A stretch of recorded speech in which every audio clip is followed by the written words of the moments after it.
സാമ്പാർ കറി എടുത്തില്ലേ സുഷമേനി? ആ എടുത്തു. സാമ്പാറും ബീട്രൂട്ട് തോരനും മാങ്ങ അച്ചാറും പപ്പടവും എടുത്തിട്ടുണ്ട്. ആ കുട്ടി വെജിറ്റേറിയൻ ആയതുകൊണ്ട് ഞാൻ പിന്നൊരു മെഴുക്കുവരട്ടിയും കൂടി ഉണ്ടാക്കി സുകുമാരിയമ്മേ. അതേതായാലും നന്നായി.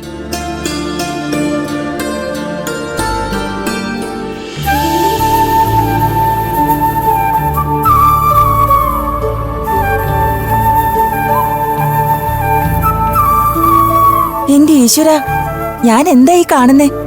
സുകുമാരിയമ്മേ, ഇത് കണ്ടായിരുന്നോ? ദേ, ഔട്ട് ഹൗസിന്റെ മുറ്റത്തെ കാടും പടലും എല്ലാം ചെത്തി വൃത്തിയാക്കിയിരിക്കുന്നു. ഇന്നലെ കൂടി ഇത് വൃത്തിയാക്കാനായി 2 ദിവസത്തേക്ക് ബംഗാളികളെ ഏർപ്പാടാക്കണമെന്ന് ഞാൻ ശ്രീകല മാഡത്തിനോട് പറഞ്ഞതാ. അതെ, നല്ല വെടിപ്പായിട്ടുണ്ട്. ഈശ്വരാധീനമുള്ള ഒരു കൈതൊട്ട ഏതു കുപ്പത്തൊട്ടിയും കൊട്ടാരം ആവും.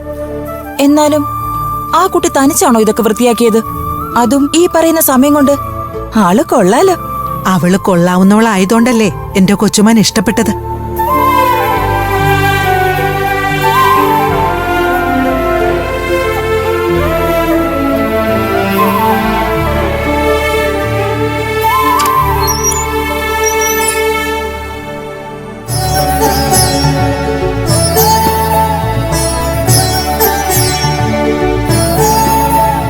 ആഹാ, പുറം മാത്രമല്ലല്ലോ, അകവും വൃത്തിയാക്കിയിട്ടുണ്ടല്ലോ.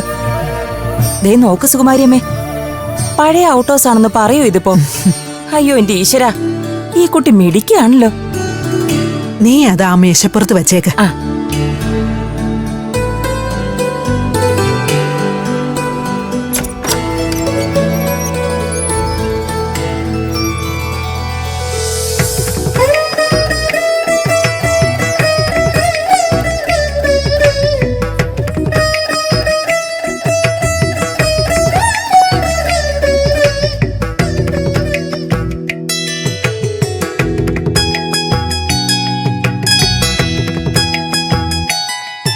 അവളെ കുളി കഴിഞ്ഞു പ്രാർത്ഥിക്കാം. അതെ, അവൾക്ക് എന്നും തിരുവച്ച് പ്രാർത്ഥിക്കാൻ ഒരു വിളക്കും വിഭൂതിത്തട്ടും ഒരു പൂത്താലവും വേണം. അത് ശരിയാ സുകുമാരിയമ്മേ.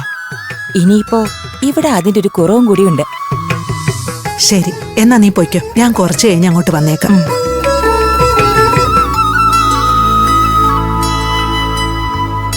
അമ്മേ മഹാമായേ,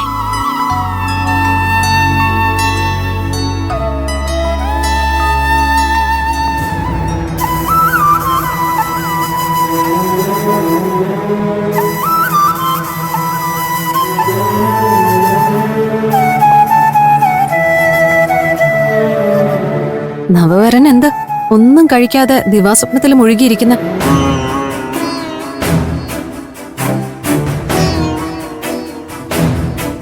പ്രിയ പത്നി അടുത്തിരുന്ന് ഊട്ടാത്തതിലുള്ള സങ്കടം കൊണ്ടാണോ കഴിക്കാതിരിക്കുന്നത്? അതോ ഇനി അവള് വല്ലതും കഴിച്ചു കാണുമെന്നുള്ള സംശയം കൊണ്ടാണോ? അതിന് ഇവൻ എന്തിനാ ടെൻഷൻ അടിക്കുന്നേ? അവളെ ഊട്ടാൻ മുത്തശ്ശി പോയിട്ടുണ്ടല്ലോ.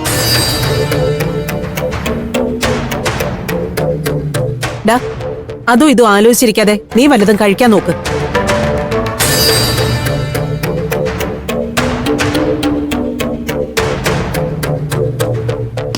അവള് വല്ലതും കഴിക്കുന്നുണ്ടോ സുഷമേ? ഉണ്ട് മാഡം. സുകുമാരിയമ്മ ദേവുട്ടിയുടെ അടുത്ത് തന്നെ ഉണ്ട്.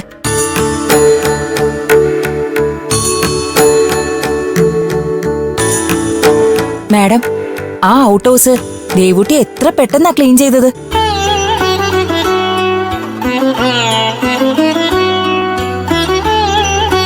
രണ്ട് ബംഗാളികള് 2 ദിവസം നിന്നാ പോലും ഇത്രയും അടുക്കും വൃത്തി ഉണ്ടാവില്ല.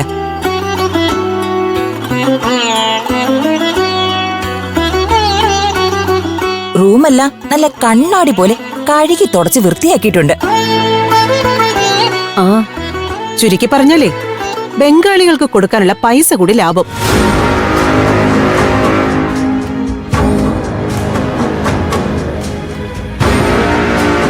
അവളെ കൊണ്ട് അങ്ങനെയെങ്കിലും ഒരു ഗുണം ഉണ്ടായല്ലോ. വേണമെങ്കിലേ പുറം പണിക്ക് നിന്നെയും കൂടി ഒന്ന് സഹായിക്കാൻ പറ.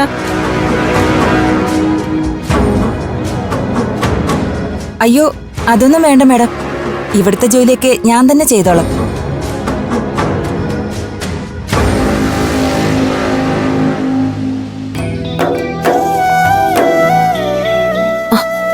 നീ മതിയാക്കിയോ?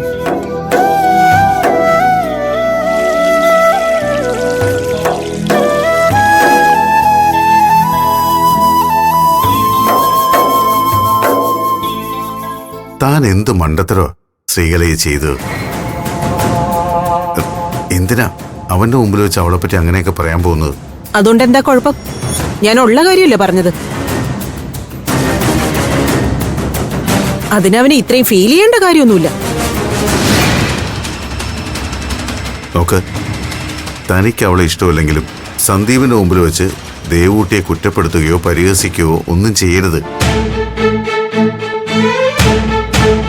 വളരെ ക്ഷമയോടെ നിന്ന് വേണം നമ്മൾ പ്ലാൻ ചെയ്ത പോലെ കാര്യങ്ങൾ ആസൂത്രണം ചെയ്യാൻ. തുടക്കത്തിലേ താനിങ്ങനെ പെരുമാറിയാൽ സന്ദീപിന് അത് ആവശ്യമില്ലാത്ത സംശയവും ടെൻഷനും ഒക്കെ ഉണ്ടാക്കും. അത് ശരിയാ ശ്രീലാമേ. നമുക്ക് നല്ല നയത്തിൽ നിന്ന് വേണം അവളെ ഇവിടെ നിന്ന് ഒഴിവാക്കാൻ.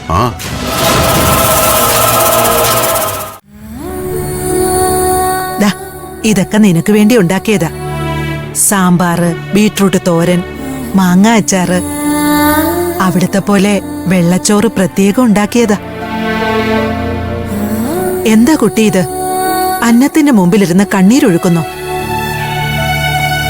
ദേ, ആഹാരം അന്നപൂർണേശ്വരിയാ. അതെപ്പോഴും നിറവോടും സന്തോഷത്തോടും വേണം കഴിക്കാൻ.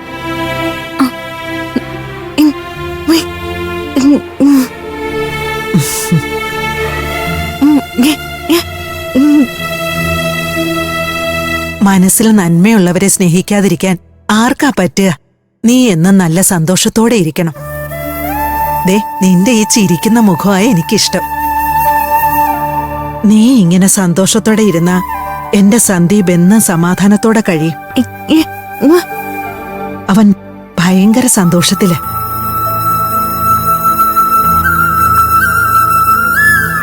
എല്ലാം അമ്മ മഹാമായയുടെ പരീക്ഷണങ്ങളാ മോളെ.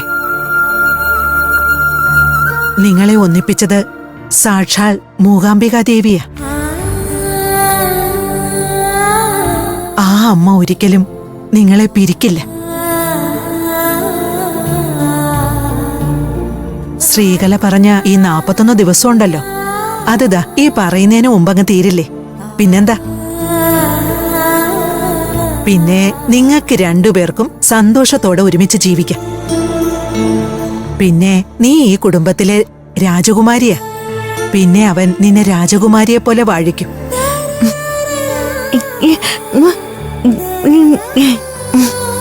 സന്ദീപ് സന്തോഷത്തോടെ ഇരിക്കണമെങ്കിലേ നീയും സന്തോഷത്തോടെ കഴിയണം.